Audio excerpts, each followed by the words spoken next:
ইসলামপন্থী, ইসলামের ধারক বাহক যারা, এদেশে যারা ইসলামকে ভালোবাসে, তাদেরকে নিয়ে ছিনিমিনি খেলা হবে, আর এভাবেই আমরা নীরবতা পালন করে যাব, এটা ইনশাআল্লাহ হবে। আসলে আমি এই মুহূর্তে যত কম বলবো,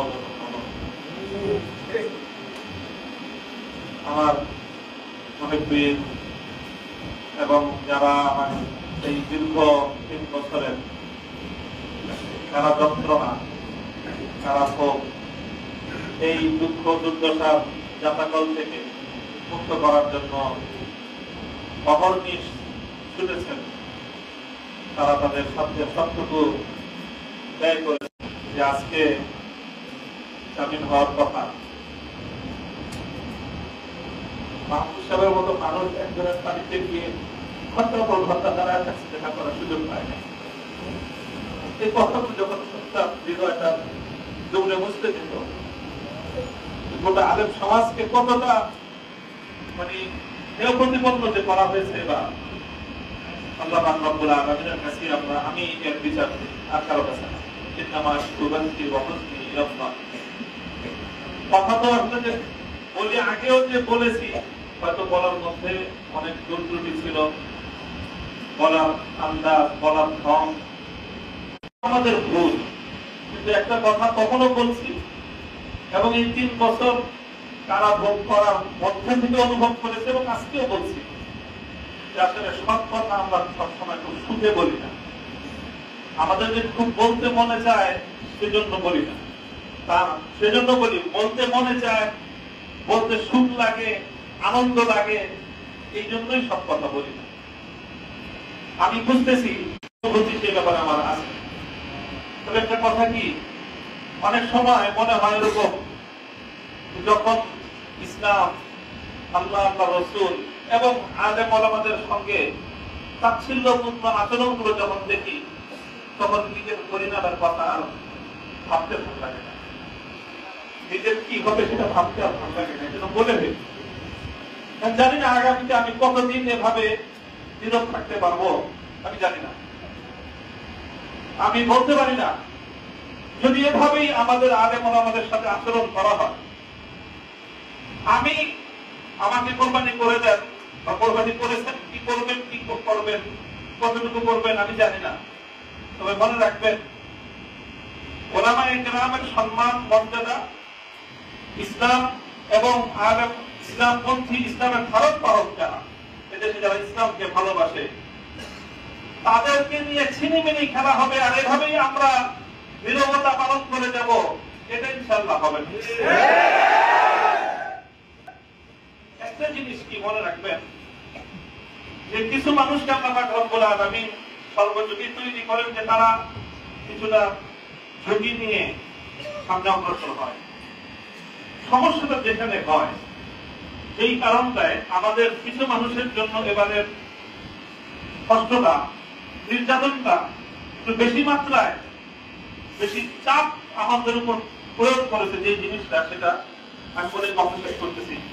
অনেক সময় আমাদের মধ্যে পর্যালোচনা হতো কারাগারে, যে আমরা এই কয়েকজন আমাদেরকে কি পাইল, আমাদের যে কত বড় বড় হুজুররা আছে বাংলাদেশে, কিন্তু আমাদেরকে এরকম কত গরু গাবতলিতে আনে বিভিন্ন জায়গা থেকে, এরপরে গাবতলিতে নামায়, তারপর বাকি ভর্তি করে হাটায় নিয়ে যায়। 10টা 12টা গরু একসাথে বাঁধতে থাকে। এই 10টা 12টা গরু যখন একসাথে বাঁধতে থাকে, রাস্তায় দেখবেন যে ওই রাখাল তো থাকে 1-2 জন পিছনে, লাঠি চাপিয়ে থাকে, সবগুলো হাঁকাইতে থাকে। হঠাৎ রাস্তার মধ্যখানে গিয়ে ওই পালের মধ্যখানে কয়েকটা গরু বসে পড়ে।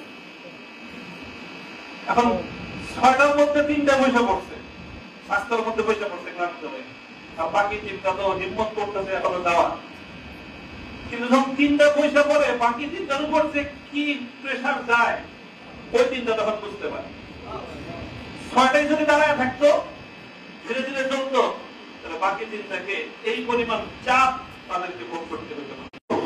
নিরাপত্তার কথা আমি চিন্তা করি না তা না, আমিও যদি আগে থেকে বুঝতে পারতাম যে আমাকে এরকম ভাবে তারা চাপে ফেলবে, হয়তো আমি আগে আরো ভয় পেতাম। আমি যে ভয় পাই নাই তা না, আমি যে 3 বছরের এই কষ্টে যে আমি একদম খুব মানে সাহসের সাথে মোকাবেলা করেছি সেই কথা আমি বলবো না, সে কথা বলার অবকাশ নেই। তবে একটা কথা এটা মনে রাখবেন যে এই বাড়তি প্রেশারের কারণ হলো আমাদের মধ্যকার ওই যে 3 জন বসে পড়ছে রাস্তায়, এই জন্য বাকি যে 3 জন দাঁড়ায় আছে ওই 3 জনের উপর তাদের 3 জনের খরচও পড়ছে, যে 3 জন বসে পড়ছে ওই 3 জনের খরচও পড়ছে, বাকি সবগুলোর খরচ পড়ছে, যে ওরা সব বসে পড়ছে তুই দাঁড়া দিচ্ছিস না।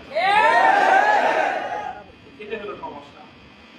যারা অন্তত আগামী দিনে যে কোনো ভাবে জাতীয় নেতৃত্বের সামনের সারিতে আসবেন, যেভাবেই আসেন, নেতৃত্বের সারিতে আসার অর্থ এটা নয় যে আপনি হেফাজতে ইসলামের আমির হইতে হবে, মহাসচিব হইতে হবে, তা না, অথবা আপনাকে কোন সংগঠনের আমির মহাসচিব হইতে হবে, তাও না।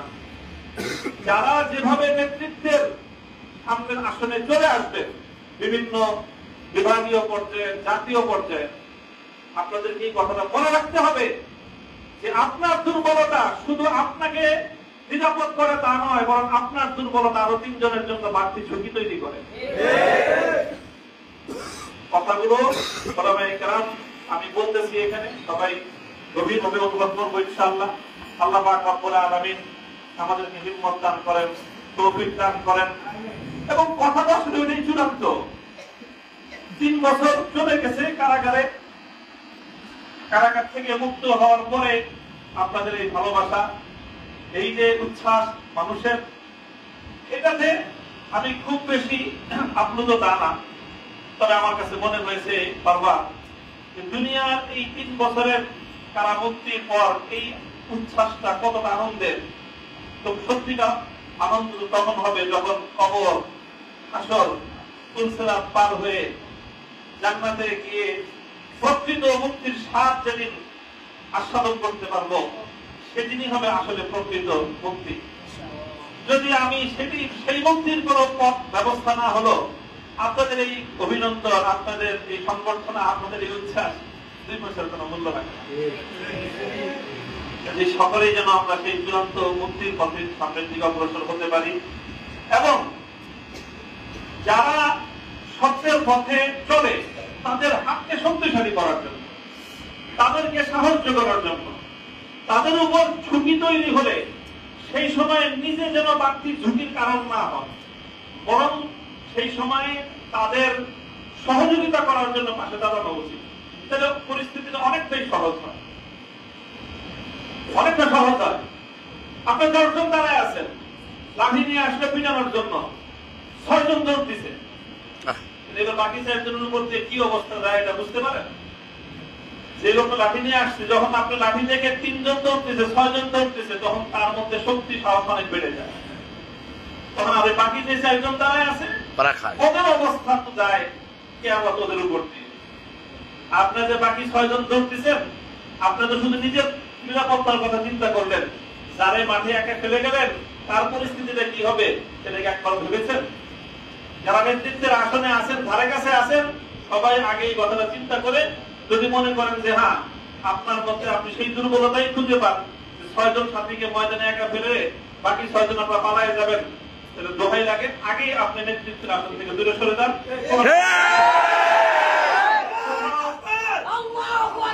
কোথাও অনেক দিনের খেদমতের অনেক রাস্তা আছে, আপনি ইসলাহ নফসের জন্য খানকা করেন, আমরা ইনশাআল্লাহ আপনারা থেকে বাইরে আপনি আরো অনেকগুলো খেদমতের ময়দান আছে।